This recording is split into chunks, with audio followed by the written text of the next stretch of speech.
नमस्कार साथियों, मैं आपका दोस्त मोटिवेशनल स्पीकर डॉक्टर उज्ज्वल पाटनी बोल रहा हूँ। कुछ दिन पहले छत्तीसगढ़ के एक शहर रायगढ़, जो जिंदल समूह के नाम से जाना जाता है, रायगढ़ में मेरा एक प्रोग्राम था जो कि वहाँ के स्थानीय इनरव्हील क्लब ने आयोजित किया था। उस प्रोग्राम के दौरान मैंने एक एक मिनट की बहुत सारी सक्सेस हैबिट्स बताई थी।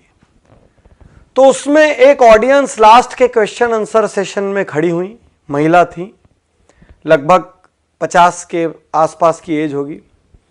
वो खड़ी होकर कहती हैं कि पाटनी साहब, आप इतनी बातें कर रहे हैं, सब बातें अर्थहीन है, बेकार है। मैंने बोला क्यों? बोले मैं जानती हूं मैंने अपने जीवन में कितनी तकलीफें झेली है, इतनी तकलीफ झेल के मैंने अपने बच्चों को बड़ा किया, क्या नहीं किया अपने बच्चों के लिए, जो कुछ था एक एक पल बच्चों के लिए जिया। आज मेरे साथ कोई नहीं है, वो सब छोड़ के चले गए। ऐसे लोगों के लिए आप कुछ क्यों नहीं करते? ऐसे लोग के लिए आप कुछ क्यों नहीं कहते? ऐसे लोगों के साथ क्या करना चाहिए? साथियों, चिंतन का भी विषय है, चिंता का भी विषय है। एक माता पिता, मैं ये तब तक नहीं समझता था जब तक मैं फादर नहीं बना। मेरी जिंदगी में दो बहुत प्यारे बच्चे हैं, एक बेटा है और एक बिटिया है। बेटा बड़ा है। जब वो हुआ तो मेरे को समझ आया पिता बनना क्या होता है। मुझे लगता है उसके बाद हमारे जीवन का हर निर्णय उसके हिसाब से हुआ। यहां जाने से वो रोता है, वहां नहीं जाएंगे। वहां जाने से वो हंसता है तो वहां जाएंगे। उसको इस तरीके की पिक्चरें पसंद है तो ऐसी पिक्चरें जाएंगे। उसको मॉल में जाना पसंद है तो मॉल में जाएंगे। उसके लिए घोड़ा बनेंगे, वो पीठ पे घोड़ा बन के चढ़ेगा, हमारे कपड़ों पे सूसू करेगा, वो बोलेगा मैं ये खाऊंगा तो उसको खिलाएंगे। अपनी कोई ज़रूरत पूरी हो ना हो, अपनी इच्छाएं अधूरी रह जाए, लेकिन उसकी जो इच्छा हुई वो पूरी करेंगे। और मैं ही नहीं, मुझे लगता है दुनिया का हर माँ बाप अपनी सामर्थ्य में अपने बच्चे की हर इच्छा पूरी करता है। फिर बच्चे ऐसा क्यों करते हैं? एक दिन जब वो बड़े हो जाते हैं तो वो अलग घर बसाने की क्यों सोच लेते हैं? चलिए अलग घर बसा भी लिया, वो डिस्कनेक्ट होने की क्यों सोच लेते हैं? कोई पत्नी अपने पति के कहने पर, कोई पति अपनी पत्नी के कहने पर अपने माँ बाप को क्यों छोड़ देता है, जिसने पैदा किया, इतना बड़ा किया, एक एक दुख उठाया, हर सुख ही उनसे जुड़ा था। सच कहूं तो संतान होने के बाद माता पिता का जीवन ही नहीं रह जाता। संतान हंसता है तो वो हंसते हैं, और संतान रोती है तो वो रोते हैं।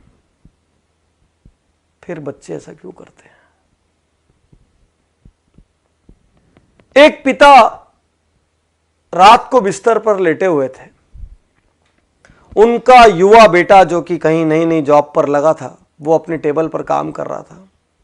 अचानक छत में कुछ खड़खड़ाने की आवाज आई। पिता ने उससे कहा, बेटा छत में कुछ आवाज आ रही है, देखो कुछ गलत ना हो जाए। बेटे ने कहा, पिताजी कोई बात नहीं, अब बैठिए, ऐसी बिल्ली बिल्ली होगी। थोड़ी देर बाद फिर आवाज बढ़ी। पिता ने कहा, बेटा आवाज देखो बढ़ गई है, बेटा बहुत चोरियां हो रही है आसपास, थोड़ा सा देख लो। बेटा ने कहा, पिताजी कोई बिल्ली होगी, कोई चूहा हो गया, हवा से कुछ सामान लुढ़क गया होगा, आप सो जाइए। 5 मिनट बाद फिर जोर की आवाज हुई। पिता उठ गए। पिता ने कहा, बेटा देख लेता तो अच्छा होता, कुछ हो ना जाए। और बच्चा जोर से भड़क के कहता है, आपको तो नींद आती नहीं है, आपको क्या है, दिन भर आप सोते रहते हो, आपको कोई काम है नहीं, मुझे तो काम करने दो, अरे जो होगा मैं देख लूंगा, आप चुपचाप सोने क्यों नहीं जाते, इतना परेशान क्यों कर रहे हो? पिता की आंखें गीली हो गई, नम हो गई आंखें। पिता चुप रहे, और कुछ मिनट बाद वो कहते हैं बच्चे से, बेटा तूने बचपन में मुझसे 1000 प्रश्न किए, लाख प्रश्न किए। आसमान नीला क्यों होता है, बारिश कैसे होती है, सूरज कैसे उगता है, चंदा मामा में कौन रहता है, गाड़ी कैसे चलती है, पतंग कैसे उड़ती है। बेटा मैं तेरे हर प्रश्न का जवाब देता रहा, कभी नहीं जानता था तो झूठ मूठ का देता रहा, कभी कहीं से पूछ के देता रहा, कहीं से पता करके देता रहा। बेटा मैं तेरे पर कभी गुस्सा नहीं हुआ कि आसमान नीला क्यों होता है तो तेरे को क्या करना है उससे। बेटा मैंने कभी नहीं कहा, और आज तो मेरी छोटी सी बात से बुरा मान गया। यही तो सच्चाई है दुनिया की। एक संतान के लिए माता पिता अपना हर सुख दांव पे लगा देते हैं, वही संतान बाद में जेनरेशन गैप का नाम दे देती है। वही संतान बाद में कहती है हमारे विचार मेल नहीं खाते। विश्वासघात है ये, गलत है ये। जितना आपकी सामर्थ्य हो उतना आपको करना चाहिए। मैं ये नहीं कहता कि आप श्रवण कुमार बन जाए और कांधे पर उठाकर लेके जाएं, लेकिन जितनी आपकी सामर्थ्य हो उतना आपका दायित्व बनता है। और आपके माता पिता मॉडर्न नहीं है तो संकोच मत करिए। वो मॉडर्न इसलिए नहीं है क्योंकि वो उतने समृद्ध नहीं थे, उनके पास वो लग्जरीज नहीं थी, उनको इंग्लिश बोलना नहीं आता तो शर्म मत करिए, क्योंकि उस समय इंग्लिश मीडियम स्कूल नहीं थे, और थे भी तो उनकी क्षमता नहीं थी। क्षमता होती तो क्यों भला वो हल्के रहते। लेकिन आप ये तो सोचो कि उन्होंने आपके लिए क्या किया। उन्होंने ये तो किया कि आपको इतना सामर्थ्यवान बना दिया। अब आपका क्या दायित्व है, छोड़ के चले जाएं। अब आपका क्या दायित्व है बुढ़ापे में, जब उनको किसी के साथ की सबसे ज़्यादा ज़रूरत है। अरे किसी जॉब की वजह से, असाइनमेंट्स की वजह से पास ना रह पाए तो हर दिन एक फ़ोन तो कर सकते हैं, हर कुछ महीने में मिलने तो आ सकते हैं, सारी व्यवस्थाएं तो जुटा के दे सकते हैं कि किसी किस्म की कोई तकलीफ ना हो जाए। बागबान पिक्चर आपने देखी होगी, मुझे उसमें आज भी अमिताभ बच्चन का एक सीन याद आता है, जब चश्मा बनाने के लिए उनका बेटा कहता है अभी पैसे नहीं है, काम चला लो, और छोटा सा बच्चा पैसे ला के देता है कि पापा पहले, दादाजी पहले चश्मे बनवा लो। आपके पास अपनी लग्जरी के लिए पैसा है, अपनी गाड़ी बदलने के लिए पैसा है, अपना बंगला बदलने के लिए पैसा है, नए इंटीरियर कराने के लिए पैसा है, मॉल जाने के लिए पैसा है, लेकिन माँ बाप की सेवा करने के लिए ना तो आपके पास पैसा है ना तो आपके पास वक्त है। सिर्फ एक प्रश्न है, यदि आपकी संतान ने ऐसा किया तो आप क्या करेंगे? यदि आपकी संतान ने ऐसा किया तो आप क्या करेंगे? आप बोलेंगे नहीं मेरी संतान तो कर ही नहीं सकती, लेकिन आपके माँ बाप ने भी तो ये नहीं सोचा था ना कि आप ऐसा करेंगे, नहीं तो आपको दूध क्यों पिलाते, आपको बड़ा क्यों करते जब एक दिन विश्वासघात लेना था तो। आज आप जो कर रहे हैं ना वो कल आपके साथ भी हो सकता है। सोचिए, गणेश जी ने माता पिता के 3 चक्कर लगा लिए थे और उसी से उनका दुनिया का सारा चक्कर हो गया था। माता पिता हैं ये भी भाग्य की बात है, मैं ज़्यादा जानता हूँ। मेरे पिता का निधन जब मैं बहुत छोटा था तब हो गया था, और जब मैं सामर्थ्यवान हुआ तो मेरी माता का निधन हो गया। मैं सहानुभूति के लिए नहीं कह रहा हूँ, मैं दुर्भाग्यशाली मानता हूँ कि आज मैं जहाँ भी हूँ, जिस मुकाम पर भी हूँ, जितना सक्षम भी हूँ, मेरे घर में कोई बड़ा नहीं है वो बांटने के लिए, और वो कमी खलती है हर पल।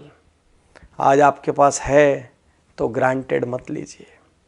आप किसी देश में जॉब कर रहे हो, किसी शहर में जॉब कर रहे हो, एक कॉल अपने माँ बाप को कर सकते हैं। 2 मिनट के लिए व्हाट्सएप कम कर दीजिए, उस दिन 5 मिनट के लिए फेसबुक मत देखिए, कर सकते हैं। अपनी सैलरी का कुछ हिस्सा बिना किसी स्वार्थ के आप अपने माँ बाप के लिए रिजर्व कर सकते हैं, बिल्कुल कर सकते हैं, हक है उनका, और उनकी सारी ज़रूरतें पूरी हो जाएं। मैं ये नहीं कह रहा कि आप सब कुछ अपना छोड़ के कर दें, वो तो संभव नहीं है इस युग में, लेकिन जितनी सामर्थ्य है बिना स्वार्थ के कर सकते हैं। आप पूछ के देखिए। और यदि आपकी संतान ने ऐसा कर दिया ना साथियों, तो याद रखना ये बीज आपका बोया हुआ है। याद रखना आप, ये बीज किसी और ने नहीं बोया है। हर किसी से मैं कहता हूँ अपने माँ बाप का बहुत आदर करो, क्योंकि आपकी संतान वही करेगी जो आपको करते हुए देख रही है। आप माँ बाप का अनादर करो और अपनी संतान से कहो मेरा आदर करना संभव नहीं है। आप माँ बाप के लिए कमजोर खाना खिलाओ, माँ बाप के लिए कमजोर बर्तन रखो, माँ बाप के लिए अलग व्यवस्था रखो, अपने लिए सुपर डुपर व्यवस्था रखो, वो भी संतान देख रही है, याद रखना, याद रखना। तो बहुत आदर करिए, रोज सुबह पैर छूइए, यदि आप साथ में रहते तो पैर छू के अपने काम पर निकलिए। हफ्ते में 1 दिन 2 दिन घंटा 2 घंटा वक्त दीजिए, बिना बात बैठिए। हफ्ते में 1 आध दिन अपनी मम्मी की गोद में सिर रख के बैठ जाइए, बोलिए मेरा सिर पे आज मालिश कर दो, गप मार लीजिए जैसा मारते थे, वैसे ही खेल लीजिए जैसे बचपन में खेलते थे। हफ्ते में 1 दिन 2 घंटे तो बनता है यार, उतना बनता है, उन्होंने किया है उतना। कर सकते हैं, उनकी सुख सुविधा की व्यवस्था कर सकते हैं। साल में 4 ट्रिप अपनी घूमने जाइए, 1 ट्रिप उनको भी तो लेके जा सकते हैं। वो धर्म करना चाहे तो धार्मिक जगह पे ले जा सकते हैं, कहीं और ले जा सकते हैं, लेकिन ले जा सकते हैं ना। कुछ ऐसा कीजिए ना कि आपके माँ बाप अपनी प्रार्थना में कहें कि हे भगवान, हर जन्म में मुझे ऐसी संतान देना।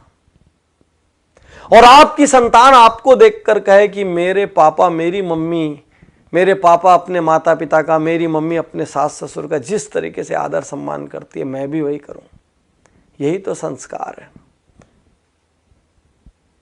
और क्या है संस्कार?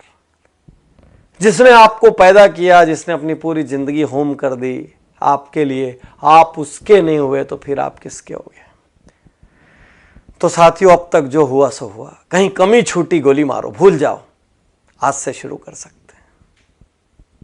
यदि अपना जीवन बनाना है तो अपने माता पिता से प्रेम करिए, यदि खुद आदर पाना है तो माता पिता का आदर करिए। मुझे विश्वास है आज इस वीडियो को देखकर लाखों करोड़ों लोग एक बार फिर अपने माता पिता के लिए वक्त निकालेंगे, और इससे बड़ा उपहार मेरे लिए कुछ नहीं होगा। ये वीडियो मेरी जिंदगी की सबसे कीमती वीडियोस में से एक है, और इसको इतना प्रचार प्रसार करना कि किसी भी जनरेशन गैप के नाम पर, विचारों के विरोध के नाम पर, स्वतंत्रता के नाम पर, इंडिविजुअलिटी के नाम पर जिन लोगों ने माँ बाप का तिरस्कार किया है, वो एक क्षण सोचने पे मजबूर हो जाए। इतना तो करना कम से कम। शुक्रिया, धन्यवाद, थैंक यू।